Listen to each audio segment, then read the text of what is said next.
గిన్నెలో 3 స్పూన్ల ఆయిల్, 2 ఉల్లిగడ్డలు కట్ చేసి చిన్నగా వేపాలి.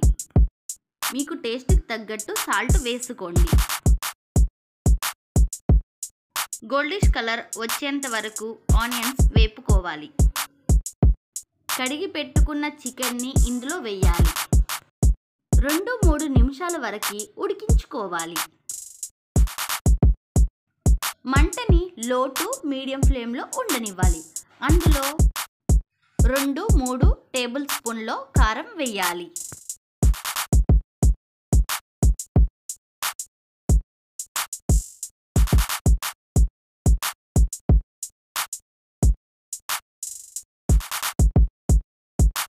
బాగా కలుపుకోవాలి. ఈ గిన్నెలో గసగసాలు పేస్ట్, అలానే జీలకర్ర, ధనియాలు పేస్ట్ని వేయాలి. 1 స్పూన్ అల్లం పేస్ట్ కూడా వేయాలి. శుభ్రం చేసుకున్న కరివేపాకుని అందులో వేయాలి. బాగా కలుపుకోవాలి.